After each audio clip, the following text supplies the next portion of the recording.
que la medicina del futuro no está fundamentada en grandes especialistas o en increíbles máquinas o en pastillas milagrosas. Está fundamentada en prevención.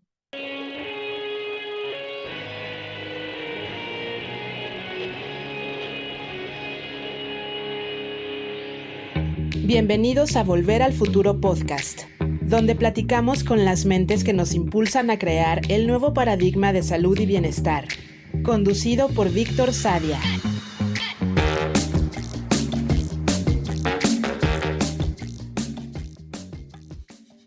Alan Abruch es maestro en neurociencias por la Universidad de King's College, con estudios en biomecánica y fisiología del movimiento. Ha dedicado los últimos 15 años a desarrollar su práctica como especialista en terapia postural y gestión del dolor crónico. Es el fundador y director de Soothe, clínicas especializadas en rehabilitación, terapia física y dolor. En este episodio platicamos con Alan sobre su metodología de trabajo, que mezcla elementos de la medicina preventiva y la medicina de estilo de vida para entender que la postura de las personas y el dolor que sienten no son temas meramente mecánicos. Hablamos sobre el poder de la mente y los incontables estudios que hay sobre el efecto placebo, y hablamos sobre el dolor y sus distintas maneras de ser percibido según la experiencia específica de cada persona. Hablamos también sobre la patologización del dolor y la medicalización del mismo, y su relación con la percepción de la muerte en nuestra cultura y en el sistema médico. Platicamos sobre el miedo de la muerte de nuestros padres y la muy marcada epidemia de salud mental, soledad y desintegración social que estamos viviendo, y que todo indica que se profundizará en los siguientes años. Muy buenos días, muy buenas tardes, muy buenas noches. Hoy nos acompaña Alan Abruch. Alan, gracias por estar aquí. Gracias por la invitación, estimado Víctor. A ver, yo hace unos años, como 6, 7 años, traía un dolor en la espalda brutal. Y ya estaba haciendo citas con neurocirujanos porque ya estaba yo seguro que iba a necesitar cirugías múltiples. Y no sé por qué caí con una, en ese momento yo la veía como una masajista. Le platiqué mi dolor de espalda y me dice, a ver, déjame ver cómo te estás sentando, ¿no? Siéntate en la silla. Y tan pronto me vio sentado, me dijo, no tienes nada. O sea, me dijo, nada más es que llevas sentándote mal por toda tu vida. Y literal, me cambió la postura de la manera de sentarme y nunca tuve que ir a ver al neurocirujano.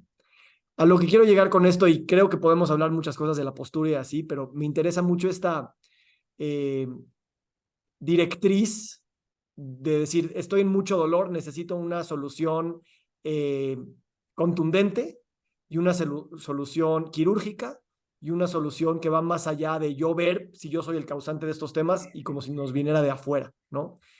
¿Cómo, eh, ¿Cómo ves tú esto en términos de una persona que tiene mucho dolor y llega contigo y hay que desmenuzar ese dolor desde muchas perspectivas? Yo creo que una solución contundente va en función de información y de desmenuzar no nada más el dolor, sino cuáles pueden llegar a ser los factores que en primer lugar están causando ese dolor. La narrativa del dolor, y particularmente del dolor crónico, está centrada en el dolor. Y en muchas ocasiones el dolor es el resultante de una serie de problemas, de una serie de factores.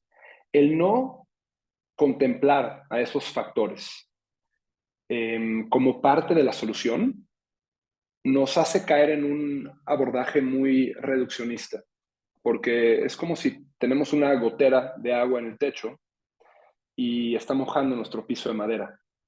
Yo puedo secar el piso de madera. Eso no significa que la gotera ya no está.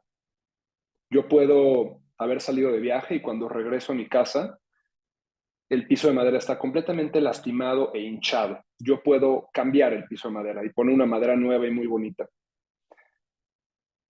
Eso no ha corregido el problema. Eso corrigió el síntoma. Mi piso ya está bonito otra vez, pero la gotera está en el techo y sigue ahí. Entonces, una cosa es el dolor, el síntoma, la manifestación sintomática, y en muchas ocasiones, otra cosa completamente diferente pueden ser los factores que lo causan. Entonces, cuando a ti te dicen, Víctor, te estás sentando mal, por supuesto que si corregimos esa posición, quizás vamos a alterar la alineación de las estructuras intervertebrales, de los cuerpos vertebrales, de diferentes músculos, lo que va a permitirte que estés en una posición más cómoda, por lo tanto menos presión, por lo tanto menos dolor. Pero todavía yo metería un nivel más. Estás pasando sentado mucho tiempo. Y al hablar de postura, la gente siempre piensa que la postura es si mi espalda está derecha o mi espalda no está derecha. Y cuando mencionamos la palabra postura, toda la gente se tira para atrás. La postura no es si tu espalda está encorvada o no. La postura es la manera en la que tu cuerpo interactúa con el movimiento e interactúa con la carga del propio cuerpo, la carga de peso. No importa si pesas 40 kilos o si pesas 140 kilos. Si la alineación y los patrones mecánicos no son correctos, se van a desarrollar grados de compresión. Y al final del día no hay postura correcta. Todas las posturas pueden ser correctas o incorrectas. Lo que al cuerpo no le gusta es pasar mucho tiempo en la misma posición, porque al final del día eso va a generar cierto nivel de estrés mecánico y eso puede dar como lugar a todo ese tipo de dolor. Entonces, la conversación del dolor, una solución contundente, tiene que venir acompañado de un análisis contundente. Y ese análisis no nada más es desde que empieza el dolor y cómo quitarlo, sino qué viene antes. Me imagino toda la gente que está escuchando y me imagino cuando tú hablas, o sea, la gente empieza a moverse, empieza a ser consciente de su espalda y de muchas otras cosas.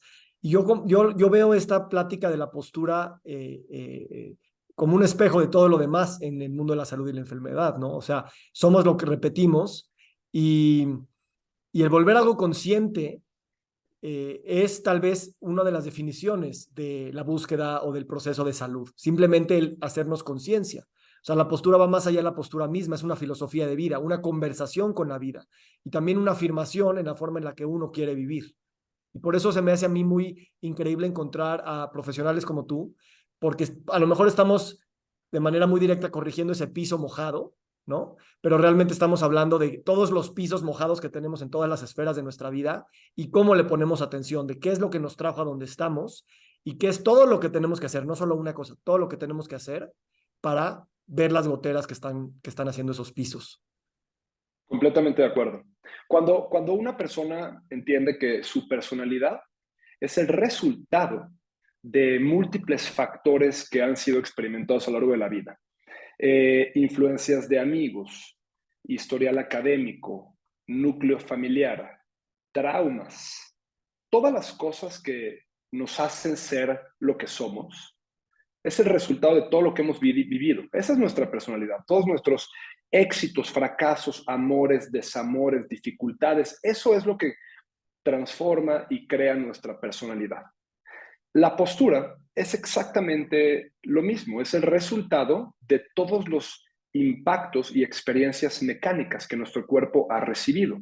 Y la experiencia, de la misma forma que la experiencia va a formar a nuestra personalidad, las experiencias mecánicas van a formar a nuestro cuerpo. Piensa, por ejemplo, en el cuerpo de un nadador.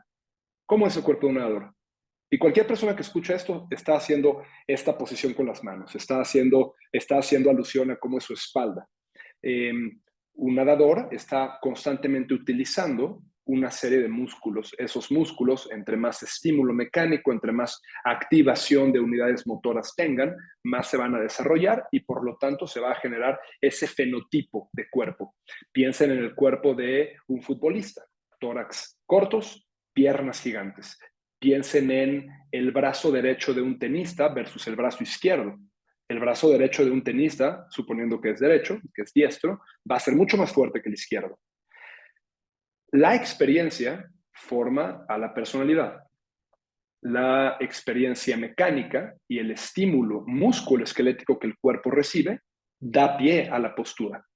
Ahora, si un nadador va a tener cuerpo de nadador y un tenista va a tener cuerpo de tenista, ¿qué le va a pasar al cuerpo de una persona que es ingeniero en sistemas computacionales, o es abogado, o es diseñador, o es empresario, cuya principal activación músculo-esquelética es estar en una posición sentado? Porque al final del día, el estar en una posición quiere decir que hay ciertos músculos que te están permitiendo estar en esa posición. Hay algunos músculos que van a estar activados, hay algunos músculos que no van a estar activados. Si yo paso siempre la mayor cantidad de horas de mi día en una posición, dado que nuestro cerebro constantemente está buscando patrones y es una máquina fantástica de optimización, cuando encuentra un patrón, va a tratar de adaptarse a ese patrón. Y eso no nada más aplica para el desarrollo de hábitos o el desarrollo de patrones de pensamiento, sino también aplica para patrones mecánicos. Si yo paso todo el tiempo sentado, últimamente mis caderas van a estar en flexión constantemente. Dado que mis glúteos, por ejemplo, los músculos de mi espalda baja también, son músculos que exhortan a extensión, si esos músculos están inhibidos, cada vez van a recibir menos estímulo y eventualmente se vuelven débiles. Y cuando un músculo está débil, no puede hacer el trabajo adecuado para darle al cuerpo esa estabilidad que necesita. Entonces se empiezan a desarrollar todas estas disfunciones que eventualmente vienen acompañadas de compensaciones mecánicas, y eso da como resultado que el cuerpo empiece a moverse mal. Y si el cuerpo se mueve mal, Víctor, el cuerpo está cargando a su propio peso mal, está interactuando con el movimiento mal. Eso da lugar a dolor.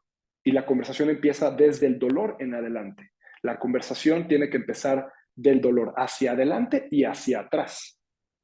Se me hace increíble que a veces también pensamos que el mundo de la mecánica está separado de los demás mundos, ¿no? El mundo social, el mundo espiritual, el mundo emocional, ¿no? Y realmente es esta idea de que estructura y función van siempre de la mano, ¿no? O sea, pensamos que hay como, no sé, por usar el ejemplo del ingeniero en sistemas, el disco duro, y se le mete la información como si fueran archivos, ¿no? Y a lo mejor así funciona en los microchips de silicón, pero por ejemplo nuestro cerebro, la información que le metemos cambia también la estructura orgánica. O sea, lo que quiero decir aquí es que la medicina también nos ha hecho creer que la mecánica está por un lado, la biología está por otro lado, las emociones están por otro lado, y lo que te escucho, obviamente con el ejemplo de la postura y los músculos y el cuerpo, es que todo está no solamente interconectado, sino que son lo mismo.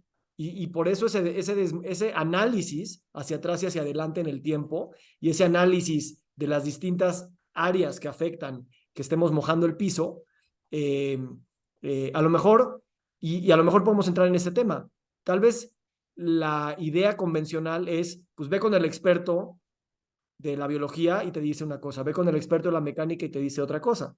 Pero de repente cada vez pienso que tenemos que ser poquito expertos en cada una de estas cosas para poder a lo mejor vislumbrar cada uno de estos temas. O sea, tú hablaste de trauma y me imagino que cuando ves un trauma o enfrente de ti con un paciente, no estás diciendo, ay, pues se lo voy a mandar a tal persona y yo ni me voy a meter al tema. Me imagino que le entras un poquito y después, claro que buscas algo más. O sea, aquí la pregunta es, ¿cómo, si todo es lo mismo, cómo podemos entrarle de una perspectiva que no requiera la interconsulta y el olvidarnos de que yo no puedo cubrir esas áreas donde no me entrené? De primera instancia, y lo contesto con un nivel de certeza basado en mi práctica. Empatía. Empatía es el nombre del juego en, quiero llamar, la medicina del futuro o las relaciones interpersonales del futuro. El paciente sabe, y yo trabajo con un gran grupo de médicos y tengo mucha admiración y respeto por ellos, pero hay un tema que es consistente en la mayoría de las prácticas médicas, que es que la consulta con los pacientes en muchas ocasiones dura 15 minutos, 20 minutos. Y cuando una persona lleva con dolor crónico 10 años, necesita más de 20 minutos para contarte su historia. Y en muchas ocasiones tenemos esta inercia para ponernos la cachucha del experto y del especialista. Y yo llevo 15 años trabajando con personas con dolor crónico, particularmente patologías de columna crónicas. Yo conozco acerca de la fisiopatología de la columna vertebral, pero si estoy sentado enfrente de una persona que lleva 10 años con dolor, si bien yo conozco del dolor, esa persona conoce más acerca de su dolor de lo que yo voy a conocer jamás, porque es su cuerpo y su dolor ha impactado su vida de múltiples maneras. Entonces, el que nos sentemos enfrente de una persona y permitamos que cuente su historia, largo y tendido y hagas preguntas críticas, con análisis, que vayan más allá del dolor y te profundices un poco en qué limitaciones ha generado el dolor en su vida, cuál es el impacto emocional que este dolor ha generado en su vida. Eso se presta a una conversación un poco más compleja y sumamente benéfica porque el paciente mismo va a empezar a escucharlo de su boca. Y cuando empezamos a contemplar no nada más el tema de, ok, hay una hernia de disco. Esa hernia de disco está contactando una raíz emergente. Hay un impingement nervioso. Eso está generando un tipo de dolor radicular. Vamos a llamar dolor de ciática. Pero cuando empiezas a entender que ese dolor está limitando la capacidad de esa persona de dormir y la persona no está descansando y eso está generando ciertos cuadros de estrés y eso está generando cierto nivel de ansiedad y eso está evitando que la persona pueda jugar con su hijo en el piso, cuando haces la conversación y el abordaje terapéutico alrededor de ciática, hay cierto tipo de adherencia. Cuando haces la conversación alrededor de juega con tu hijo, vamos a trabajar no para que se te quite el dolor, sino para que puedas cargar a tu hijo y jugar con él, hay otro tipo de adherencia. ¿Me explico? Entonces, es muy importante correlacionar no nada más el tema de dolor, intervención, sino dolor, intervención, impacto emocional y limitaciones en la vida. Esta práctica más multifactorial y ni siquiera interdisciplinaria, porque uno no puede pensar que es especialista en todo. Si bien abordo o pregunto temas que a lo mejor llevan a conversaciones emocionales, por supuesto que es importante entender que yo no soy un experto en ese tema. Y si me da la impresión de que la persona a lo mejor podría beneficiarse de tener algún tipo de trabajo o apoyo psicológico, o la persona constantemente me dice es que sufro de inflamación gastrointestinal y problemas gastrointestinales crónicos, de que le puedo dar una que otra recomendación básica, simple. Oye, a lo mejor tratemos de comer más fibra, a lo mejor tratemos de comer menos comida procesada, a lo mejor tratemos de tomar un poco más de agua. Consejos básicos, por supuesto que le voy a decir, oye, vale la pena que vayas a ver a un especialista en cuadros gastrointestinales. A lo mejor vale la pena que vayas a ver a un psicólogo, pero el escuchar a las personas ayuda. La persona se siente escuchada como una persona y no como una persona con una patología. Te he escuchado decir que el dolor es una percepción, ¿no? Y a veces el miedo al dolor es peor que el dolor mismo. ¿Cómo hablas tú del dolor en este sentido, de que es una percepción? Pues de entrada todo es una percepción, porque al final del día todo lo que somos, todo lo que queremos, todo lo que tememos, todo lo que sentimos es el cerebro. Entonces, a mí me puede doler la rodilla, sin embargo, ese dolor está siendo realmente integrado e interpretado en una región del cerebro, en una región del cerebro que se llama corteza prefrontal ventrolateral. Ventrolateral prefrontal cortex, además de una zona que se llama ínsula. Esas dos regiones del cerebro son las que interpretan dolor. Y sumamente interesante, además de ciertas otras regiones subtalámicas, son las mismas regiones cerebrales que interpretan dolor físico y también dolor emocional. Entonces, por supuesto que es una interpretación y hay una cantidad de información sustancial que hablan acerca de otros elementos que pueden hiperinterpretar al dolor. Por ejemplo, supongamos que tenemos a dos personas que tienen exactamente el mismo tipo de dolor. Vamos a hablar de dolor de rodillas, sigamos con el mismo ejemplo. Y una de esas personas constantemente está durmiendo 5 horas al día y tiene cuadros de estrés significativos. Y la otra persona tiene una buena higiene de sueño y logra controlar su estrés, pero tiene la misma patología en la rodilla. ¿Quién crees que va a tener más dolor? Sí, la persona dos. La, la, la persona que está durmiendo poco, la persona que tiene cuadros de estrés. Ujú. Hay muchos factores que pueden incrementar la percepción del dolor. Y al final del día también hay un concepto de atención y conciencia. Para que algo pueda realmente ser integrado a nivel consciente necesita ser precedido por atención. Si tú y yo ahorita estamos hablando y estás muy clavado con la conversación y pasa uno de tus hijos por afuera del cuarto y dice un par de palabras, quizás no vas a poder escuchar esas palabras, pero si tú estuvieras poniendo atención a las palabras que están atrás de ti, probablemente las integrarías. Para que haya un nivel de conciencia necesita haber atención.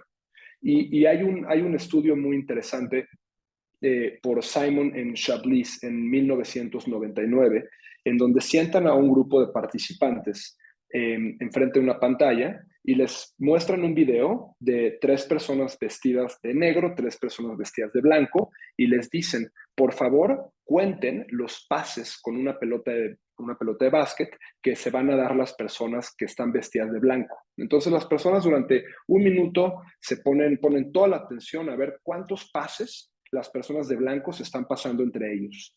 Y al final del experimento, algunos dicen 27. Ah, muy bien, esa es la respuesta correcta. Otro dice 27, perfecto. Otro dice 26, casi. Otro dice 27. Y les preguntan después, oigan, ¿y vieron al gorila? Y dicen, ¿qué gorila? Y les vuelven a pasar el video y a la mitad de la toma, a la mitad del tiempo, se ve a una persona vestida con una botarga de gorila que se para a la mitad de la toma e inclusive pega con sus puños en el pecho y sale de cámara. Y están tan clavados con contar los pases del balón que pierden por completo la percepción a nivel conciencia de que hay un gorila en la toma. No lo vieron. Y eso es algo muy fantástico, porque si no les hubieras dado el cue de cuenta los pases y solamente les enseñas el video, el 100% de ellos hubieran visto el gorila porque es algo llamativo, es algo que está fuera de contexto. Por supuesto que va a llamar tu atención. La atención es necesaria para la integración de conciencia. ¿Cómo relacionamos esto con el tema de dolor? Si una persona tiene dolor crónico, normalmente está poniéndole atención al dolor constantemente. Y esto genera una mucho mayor integración de conciencia de ese dolor. Entonces, por eso es muy importante el no nada más dar una intervención farmacológica o una intervención quirúrgica o una intervención fisioterapéutica, sino también ayudarle a las personas a entender qué es el dolor, cómo funciona el dolor, qué regiones del cerebro están involucradas en el dolor y de qué manera su capacidad de análisis y su atención puede impactar la percepción de este dolor. Y yo agregaría un tema ahí que es, bueno, ya lo dijiste, pero es el significado del dolor, ¿no? Porque la narrativa y la historia que le ponemos, pienso yo en algunos dolores que he tenido y que yo antes nunca me hubiera gustado la interpretación de que los síntomas son un reflejo de algún tema emocional, ¿no? Y eso es una escuela de pensamiento bueno, tiene muchas vertientes y que cada vez más, independientemente de lo que la ciencia dura diga, yo la percibo que es algo muy empoderante y que le he visto muchos resultados en poner atención en esas posibilidades. Me encantaría tu opinión de ese tema, en particular en la espalda, creo que hay mucha literatura que habla de estos temas, ¿no? Pero la narrativa del dolor también es muy importante, ¿no? Entonces, ¿por qué no vamos primero a esa pregunta y ahorita vamos a ver cómo el dolor también lo hemos patologizado pensando que la experiencia humana tiene que estar libre de dolor y esa expectativa también es, pues, confrontante y tal vez contraproducente. Completamente. Vamos a abordarlo de dos maneras. Primero, sí hay cierta narrativa en donde dicen, oye, pues es que si te duele la espalda baja, si te duele del lado derecho, probablemente estás teniendo problemas en el trabajo. Y si te duele el lado izquierdo, a lo mejor son issues que no han sido resueltos con tu mamá. Yo simplemente no puedo entretener estas conversaciones porque carecen completamente de cualquier tipo de validez científica. ¿Me explico? Habiendo dicho eso, el dolor cambia a las personas, el dolor desespera a las personas, el dolor puede llegar a ser un elemento recurrente sumamente limitativo. Y el poder de la mente es enorme. Y la manera más fácil de explicar el poder de la mente y el poder de las creencias es con los múltiples y la pletora de literatura que existe acerca del efecto placebo, por ejemplo. Hay múltiples ensayos randomizados con grupo de control, el nivel más alto de evidencia científica, que estudian el efecto placebo. Y está completamente demostrado en cuanto a, y obviamente hay muchas minuciosidades y depende la metodología y el análisis y el desarrollo de un ensayo o de un experimento, a qué grados y a qué niveles. Pero cuando una persona piensa que algo le está haciendo bien, o que algo puede ayudar a su sintomatología, en muchas ocasiones puede llegar a sentir una mejoría sintomática. Entonces, el poder de la mente es brutal. Y si una persona cree realmente que su dolor tiene que ver con un conflicto que tiene con su pareja, por ejemplo, y arregla el conflicto con su pareja, es factible de que sienta una disminución de dolor por el tan enorme y gigantesco poder de la mente. Ahora, viene la otra parte contestando la segunda parte de la pregunta. En muchas ocasiones, el cerebro y nosotros mismos tendemos a buscar explicaciones racionales y en muchas ocasiones podemos proyectar un problema sobre otro. Vamos a pensar que una persona, una persona tiene dolor crónico de espalda y viene a tratamiento. Y todas las pruebas funcionales que yo hago y todos los análisis de calidad mecánica a lo largo del tratamiento van mejorando. La persona tiene más masa muscular, tiene mejores rangos de movimiento, tiene una mejor marcha, toda la batería de pruebas que evalúan la armonía musculoesquelética consistentemente va mejorando, pero la persona dice, es que me siento igual, me siento igual, me siento igual, no mejoro, no mejoro, no mejoro.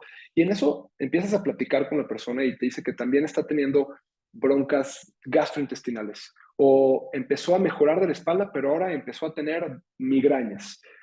Y te metes un poquito más en la conversación y te das cuenta que la única forma en la que esta persona tiene la capacidad de llamar la atención, por ejemplo, de su esposo, es sintiéndose mal. Cuando la atención o el tiempo que te da tu pareja va en función de si te sientes mal o no te sientes mal, pues esto cambia un poquito la relación, porque esta persona nunca va a estar mejor, porque ha asociado el estar mal, el tener dolor, el tener alguna circunstancia o alguna situación médica con que su pareja le da atención. Entonces esta persona nunca va a mejorar, porque su dolor es lo que le permite tener este nexo con su pareja. ¿Me explico? Son cosas muy complicadas. El ser humano es un animal increíblemente complejo. Entonces, por eso es tan importante el desarrollar una plática con un nivel de empatía y un nivel de escucha activa para los pacientes, para que realmente podamos conocer el cuadro completo y te puedas dar cuenta y puedas desarrollar o derivar ciertos insights acerca de esta conversación. Sí, y al mismo tiempo, cuando decimos que el ser humano es un animal hipercomplejo, no pretender que, que lo vamos a poder llegar a entender por completo, ¿no? Porque Correcto.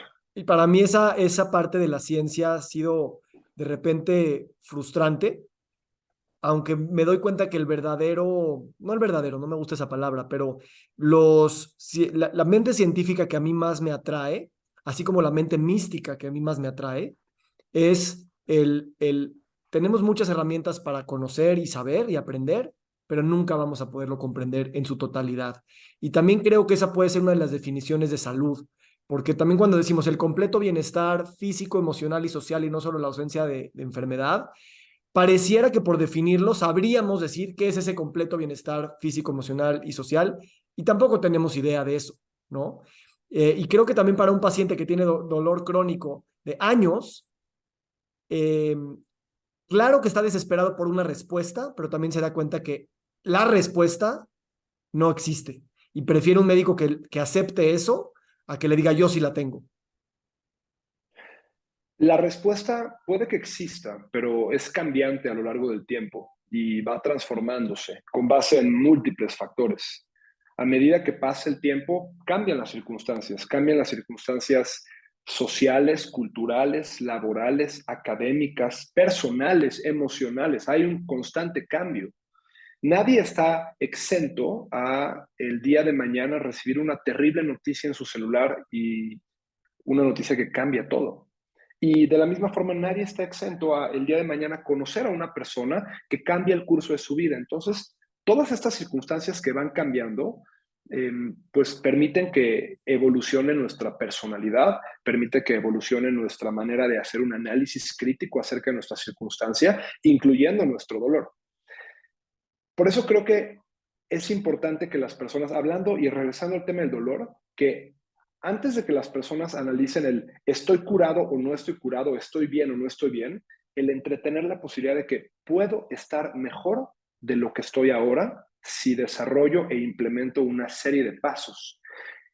No podemos esperar, no somos robots y no podemos esperar que tengamos un bienestar emocional, social, físico y además una carencia o ausencia de enfermedad, porque no podemos controlar todo en todo momento, ¿me explico? Pero sí creo que podemos, a través de una adecuada diseminación de información, estar cada vez un poco más conscientes que si bien hay un muy poderoso y eficiente en muchas ocasiones establecimiento médico listo para curar patologías complejas y para atenderme cuando necesito la atención, el reto, en mi opinión, acerca de la medicina del futuro es que las personas entiendan que la medicina del futuro no está fundamentada en grandes especialistas o en increíbles máquinas o en pastillas milagrosas. Está fundamentada en prevención. El problema con la prevención es que la prevención es un proceso de años y implica repetir acciones para volverlas hábitos, solidificar patrones de comportamiento en múltiples verticales que pueden dar salud. Cosas básicas que las hemos escuchado constantemente. Movernos, hacer ejercicio, cuidar nuestro nivel de sedentarismo, desarrollar un poco de masa muscular, desarrollar patrones de movimiento y movilidad. Nutrición, tratar de hacer lo posible por comer de la mejor manera que va en línea con nuestros valores y nuestras capacidades. Yo no me propongo a favor de ni ser vegetariano, ni ser carnívoro. Yo me propongo a favor de que las personas tengan una visualización de consistencia y cualquier iniciativa de nutrición que la puedan mantener a lo largo del tiempo. Por eso estoy en contra de las dietas rígidas y castrenses, porque no son sostenibles. Comer una variabilidad de fibra, incrementar un poco los niveles de proteína, disminuir un poco el consumo de comidas procesadas. Gestión de estrés. El estrés es algo que ya es inherente en nuestra vida y hay múltiples formas de controlarlo, pero tenemos que constantemente buscar cuáles son las formas que mejor se pueden adaptar a nuestro día a día. Si alguien no puede meditar 1 hora y media, ok, pero al menos tratar 5 minutos y ver qué cambios logramos. La higiene del sueño, como otra de las grandes verticales. El sueño es la oportunidad neuroregenerativa y neuroprotectiva más importante que tenemos y la podemos hacer cada 24 horas. El no tener una higiene del sueño puede desarrollar situaciones sumamente detrimentales para la salud. El tomar agua, el tener adecuados patrones de respiración, el tener una muy profunda inmersión social con nuestra tribu, con nuestro grupo, con nuestra comunidad. Estas son las verticales de la salud y diferentes especialistas las abordan de diferentes maneras, pero la narrativa es muy similar. La información está ahí. Lo que falta ahora es una iniciativa personal con responsabilidad, con consistencia, para generar patrones que sean congruentes con cómo queremos estar en 10 años, en 20 años, en 30 años. Y entender a la salud como un espectro. Si mi extrema derecha es extrema salud y mi extrema izquierda es extrema enfermedad, no se trata de estar en la extrema derecha, se trata de fluctuar, pero tratar de fluctuar lo más pegado a la derecha que podamos, como haciendo este análisis de nuestros patrones de comportamiento en estas diferentes verticales y tratar de poder hacer lo mejor que podamos con las herramientas que tenemos. Me encanta, me encanta. Y en ese sentido, eh, hablando de dolor, ¿no? Veo tu biografía y dices eh, que tu discurso, ¿no? Y tu búsqueda busca comprender el origen del dolor crónico y su relación con la felicidad, ¿no? Usualmente la felicidad la dejamos en manos de los líderes religiosos, de los místicos, de los filósofos, este, no te imaginas que un profesional de la salud puede tocar esta palabra, ¿no? Y al mismo tiempo la palabra felicidad está muy ligada a la muerte, ¿no?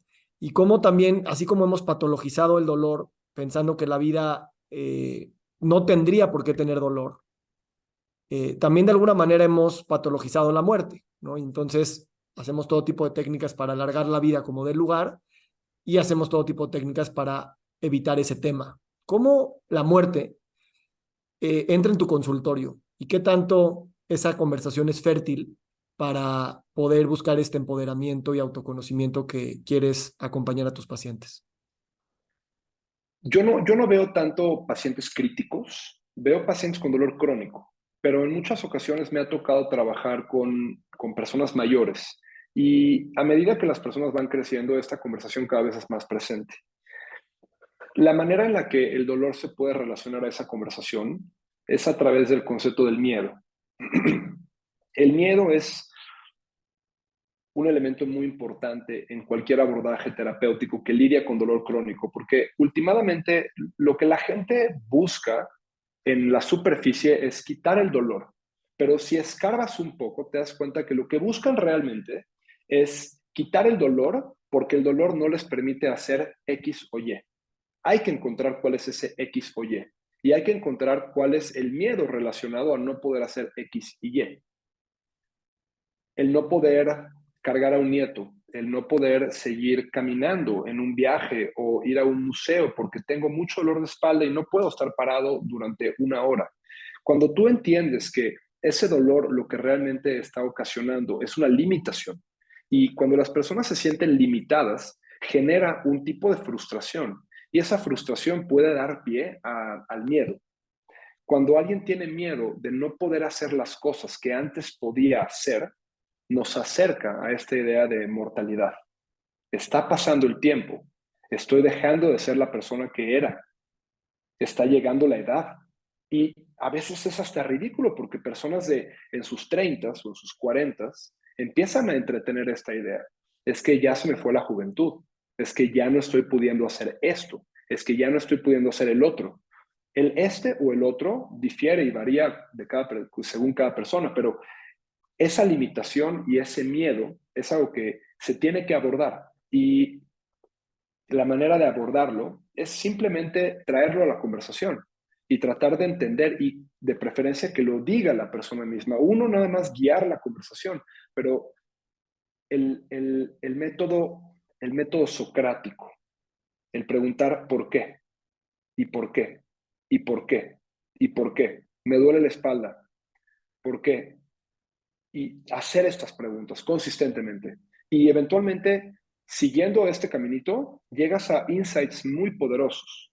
Y cuando puedes correlacionar el dolor con el miedo y el miedo a qué y entender qué es ese qué, puedes llegar a tener un tratamiento mucho más adherente, mucho más integral y que se vuelve eventualmente un hábito. ¿Cómo ha sido en tu vida personal el miedo? ¿Cuáles han sido tus grandes miedos o siguen siendo tus grandes miedos? ¿Y cómo conversas y bailas con ellos? Tengo varios miedos, Víctor. El primer miedo y un miedo, al que más puedo recurrir de manera muy, muy poco profunda, es la muerte de mi papá. Mi papá ha sido para mí una inspiración, Ha sido una persona que ha marcado mi vida de manera muy trascendental y pues recientemente y con el paso del tiempo se ha notado el desarrollo de cierto nivel de fragilidad, ha habido un par de cuadros de hospitalizaciones, terapia intensiva, diferentes cosas que te hacen pensar que pues se puede llegar a acercar el final. ¿Me explico? Y esto para mí deriva de del concepto en sí de la muerte de mi papá, pero también deriva de un sentido, un cierto sentido de frustración en donde yo esta narrativa y este tipo de trabajo y esta forma multidisciplinaria de ayudar a personas con dolor crónico, no nada más ayudando al dolor, sino tratando de ayudarlos a que desarrollen ciertos hábitos básicos en términos de nutrición, gestión de estrés, calidad de sueño. Yo nunca he logrado con mi familia en particular, con las personas más cercanas a mí, el poder dar un consejo, el poder dar un empujoncito a que experimenten lo que yo tengo el placer de experimentar con muchísimas personas a quienes tengo el enorme placer de ver en mi trabajo del día a día. ¿Me explico? Entonces, hay ahí una frustración hasta cierto nivel, perdón, y, y pues ese es uno, ¿me explico? Ese es uno. Eh, Déjame otro, interrumpirte ahí, sí, perdón. Entiendo la frustración. ¿Cuál es el miedo? ¿Cuál es el miedo de la muerte que tienes? no el tenerlo yo, sino el, el saber que pudo haber hecho más y no lo hizo. O sea, estás cargando un poquito con ese conocimiento de que tú hubieras podido ayudarlo. Sí, hasta cierto punto sí. El Y, saber que hay cosas tan fáciles de hacer, tan fáciles, como por ejemplo, sabemos completamente que a medida de que las personas van creciendo, esta sensación de sed deja de ser tan sensible, valga la redundancia. Las personas no se dan cuenta de que están deshidratadas porque cada vez dejan de sentir sed de igual manera que cuando una persona tiene 30, 20, 40 años. La deshidratación en el adulto mayor es algo sumamente común y está asociado a déficits cognitivos. Cosas tan simples como toma un poco más de agua. ¿Me explico? Que no se hacen. La mayoría de las personas no las hacen. Mi papá no las hace. sí. Si me permites, o sea, yo estoy en una situación muy similar y estuve analizando mucho y me daba cuenta que yo tenía miedo de que mi papá se muera y, y también yo lo quería llenar de consejos, pero luego me di cuenta que estaba yo como tratando de externalizar mi ansiedad, ¿no? Como diciendo, yo ya hice todo lo que pude por ti, o al revés, nada más me estaba enfocando en alargarle la vida o a través de estos consejos, pero porque no había un miedo muy latente de que no quería que se muera, ¿no? Entonces ahí como que traté de separar las dos cosas. Una cosa es dar un consejo y otra cosa es dar un consejo porque no quieres sentir el miedo de que se puede ir. Eh, Claro, y a veces siento que justo por tener tanto miedo y por tener tanta información o tantos buenos consejos que podemos dar, que claro que hay que darlos, también nos estamos perdiendo de las oportunidades de vivir en el presente con nuestros padres, con todo lo que son en este momento y con todas las circunstancias que los llevaron a ser en este momento, sin nosotros cargar el peso de alargarles la vida, ni que la conversación tenga que ir en torno a eso, porque nos vamos a ver pocas veces más y todas tenemos que discutir si más pastillas o menos pastillas o más agua y menos agua. Entonces también le chupamos la vida a esos momentos, ¿no? claro. Sí, y de hecho, ya desde un tiempo he abordado esa visión un poco más de menos resistencia. Sé que podría hacer diferentes cosas, no las está haciendo. Yo puedo impactar su patrón de pensamiento o sus decisiones hasta cierto punto, pero no puedo tomar las decisiones por él y para tu efecto práctico por nadie. Entonces lo veo más casi como yo vería mi práctica personal. Yo puedo dar información, yo puedo dar herramientas, pero la implementación de esas herramientas va en función de la persona que las tiene, no de la persona que las da. Yo creo que ese es un paso fundamental en todo profesional de la salud, este, de liberarse de la responsabilidad del outcome de los pacientes, porque también eso puede generar, por un lado, un sentido de fracaso, que todos los pacientes vamos al mismo lugar, entonces, pues todos los médicos van a últimamente fracasar si la finalidad es salvarlos.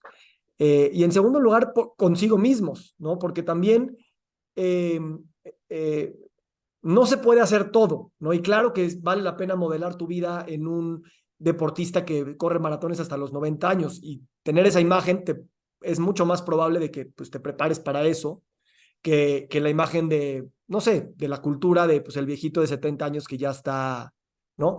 Pero de todas maneras, necesitamos ahí se me fue lo que te quería decir. A ver, necesitamos ahí no solamente esa imagen, sino también, claro, liberar esta idea de que la muerte, el debilitamiento, por así decirlo, que también ya tiene una connotación ahí como de algo malo, ¿no? Como el envejecimiento, como si fuera algo malo, nos está atrapando, nos está atrapando. Y también hay como ese grado, yo creo, de aceptación de, claro, voy a hacer todo lo posible, pero últimamente dependo de tantos factores y tantos de ellos son desconocidos que también tengo que soltar ese outcome y desapegarme de la vida de alguna manera. ¿Lo percibes así? Creo que es fácil decir o hablar acerca del desapego y a lo mejor podemos tener todo el trabajo personal y leer los libros y escuchar los podcasts y platicar con los expertos acerca del desapego, pero creo que el ponerlo en práctica puede llegar a ser muy difícil. Y sobre todo, el cambiar requiere mucho esfuerzo y requiere repetición y requiere un nivel de fuerza de voluntad y requiere una reinvención de nuestro entorno para poder cambiar. Entonces, el generar este desapego puede llegar a ser algo complejo. ¿Me explico? Yo estoy de acuerdo, hay que desapegarnos y hay que decir, pues sí, vamos a crecer y eventualmente nos vamos a enfermar y eventualmente nos vamos a morir. Sí, no podemos cambiar el hecho de que nos vamos a morir, pero quizás y a través de esta narrativa sí podemos cambiar un poco la manera en la que vamos a llegar a esos años avanzados. Si analizamos gráficas de longevidad y de expectativa de vida a principios del siglo XX y a finales del siglo XX, en un span de 80, 90 años, vamos a ver que hay un spike muy, muy marcado. Empezamos a vivir más años. ¿Por qué? Por múltiples factores, por cosas tan triviales como el descubrimiento de la penicilina, ¿no? Que permitía que las personas ya no se murieran de una infección, hasta cosas como, por ejemplo, el desarrollo de las vacunas, eh, o puesto de una manera muy, muy burda, el desarrollo de, por ejemplo, la electricidad y la masificación de los sistemas de salud y la iniciativa de agua limpia. Esto hace que a escala del ser humano empecemos a vivir muchos más años. Pero ¿con qué nos topamos a mediados del siglo XX, a finales del siglo XX y a medida que estamos entrando ya a terminando este primer cuarto del siglo XXI? Nos topamos con la aparición y la proliferación de enfermedades crónicas, enfermedades que no se curan, enfermedades como las enfermedades neurodegenerativas. Nos empezamos a dar cuenta de que cada vez hay una prevalencia mayor de enfermedades cardiovasculares, de enfermedades metabólicas. Y seguimos con la misma visión a nivel sociedad de cuando me enferme, me acerco al establecimiento médico para curarme. Pero el sistema médico realmente no ha tenido una reinvención a lo largo de muchos, muchos, muchos años. El sistema educativo, por ejemplo, tuvo una reinvención tremenda. La manera en la que interactuábamos con el sistema educativo previo a la revolución industrial era, íbamos a la escuela, desarrollábamos algún tipo de conocimiento o algún tipo de oficio, implementábamos ese oficio y recibíamos dinero a cambio y la vida era buena. ¿Y qué pasa de pronto con este cambio trascendental de la revolución industrial? Empieza a haber una industrialización, valga la redundancia, en donde muchas personas se quedan sin trabajo, las máquinas empiezan a reemplazarlos. Empieza a haber entonces este cambio de visualización en cuanto al sistema y modelo educativo. Necesitamos ahora empezar a aprender. Y más hoy mismo, la información la tenemos aquí todo el tiempo. Todo, tenemos la información en nuestro bolsillo. Ahora el reto es saber qué hacer con ella. Esto da lugar a un enfoque o una transformación del modelo educativo hacia un abordaje multidisciplinario y creativo de problemas. El aprender a pensar, el aprender a resolver. La información ya está. La institución médica parte de la idea de que cuando el paciente está enfermo, llega al hospital y o lo curamos o no lo curamos, o se cura o no se cura. Pero para lidiar con estas nuevas enfermedades crónicas, si nos esperamos a que nos den y en ese entonces buscamos ayuda, puede ya llegar a ser muy tarde. Por eso yo insisto que este nuevo modelo, esta nueva reinvención del sistema de salud, tiene que dejar de depositar toda la confianza en los especialistas y empezar a integrar a la conversación a los usuarios, para que los usuarios podamos eventualmente tomar mejores decisiones a través de información y saber realmente cómo preparar a nuestro cuerpo, porque los avances tecnológicos siguen llegando. Y a medida de que la inteligencia artificial, a medida de que el establecimiento científico, a medida que el establecimiento médico sigan avanzando y haciendo esta conjugación de un abordaje tripartita súper poderoso, vamos a, en los siguientes, no lo sé, quizás 20, quizás 30, quizás 40 años, vamos a llegar a la capacidad de quizás erradicar enfermedades muy importantes. No lo sé, el cáncer puede ser. A lo mejor vamos a llegar a estos breakthroughs. Entonces, existe la posibilidad de que lleguemos a vivir en un par de años 100 años y 110 años, y a lo mejor 100 años va a ser la norma, no 80 y bajos, pero entonces necesitamos cuidar la forma en la que vamos a llegar a esas edades para Sí. poder realmente disfrutar.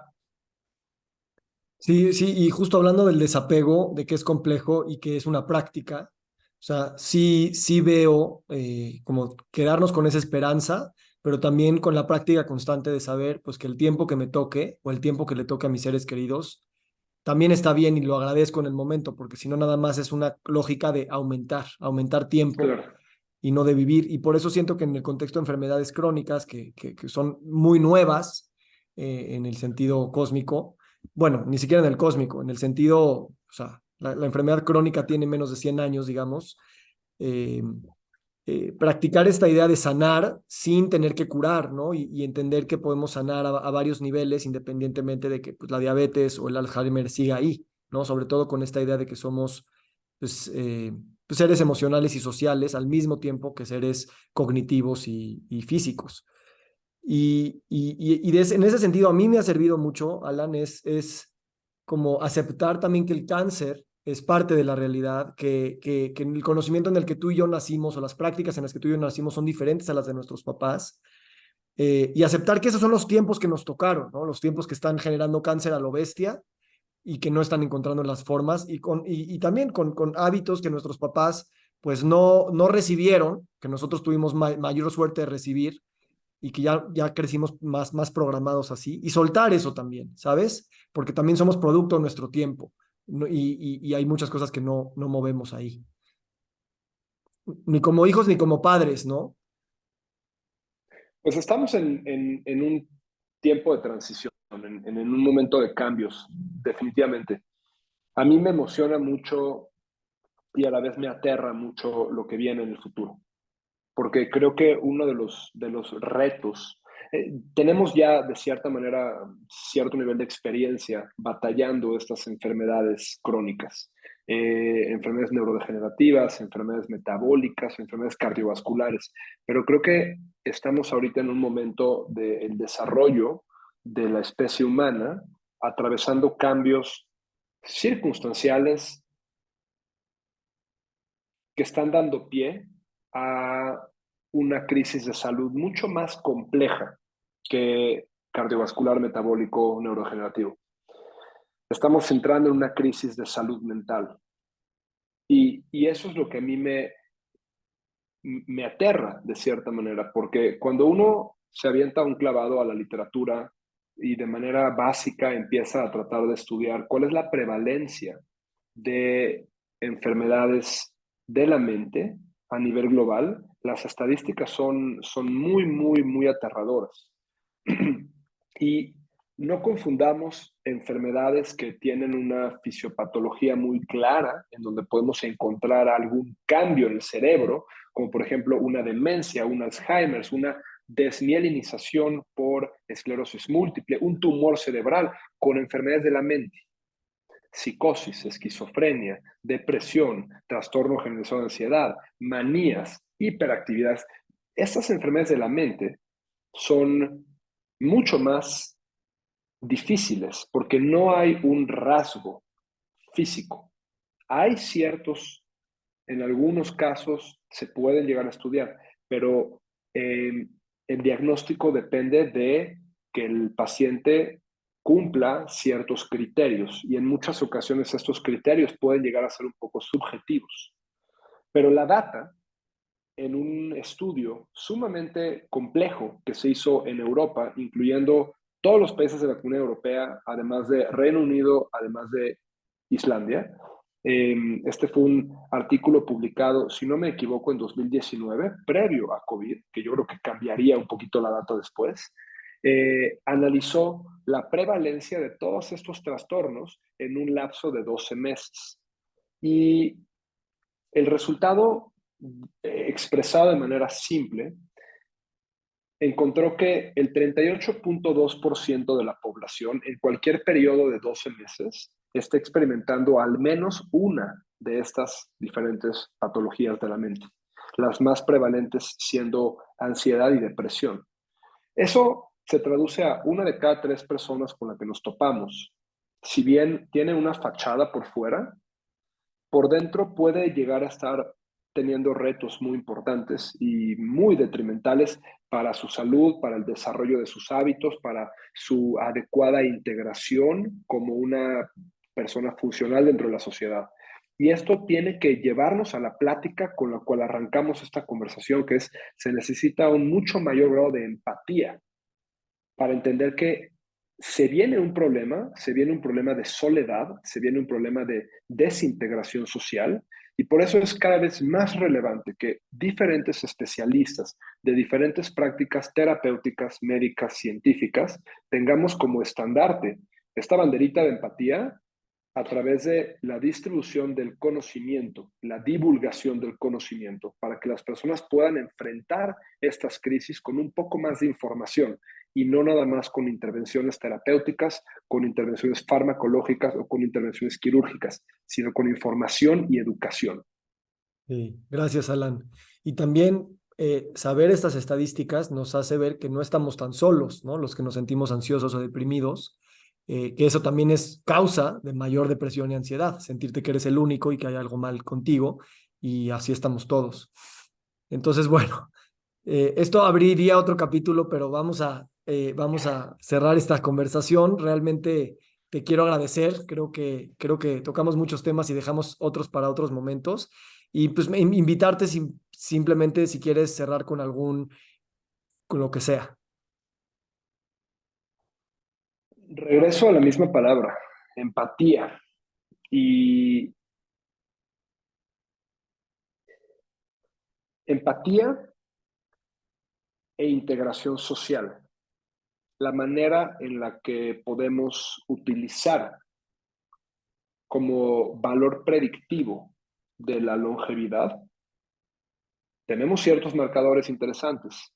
Capacidad pulmonar, masa muscular, ciertas medidas en sangre, niveles de colesterol, niveles de grasa intrahepática, pero creo que un marcador predictivo o un valor predictivo de la longevidad es qué tan robusto es el círculo social de una persona en su edad avanzada. Y para llegar a tener un círculo robusto en la edad avanzada, lo tenemos que cultivar desde nuestra edad baja o media. Me encanta. Es lo que estamos haciendo ahora tú y yo, hermano. Correcto. Oye, y luego me pasas la marca de tu gel de pelo porque yo también quiero así, que se mantenga así, me gusta. Es parte de la marca personal, es parte de la marca personal. Me encanta, está bien hecha. Hermano, gracias, te aprecio y te admiro y con muchas ganas de seguir conversando contigo. Es completamente mutuo. Que tengas feliz día. Igualmente, muchas gracias.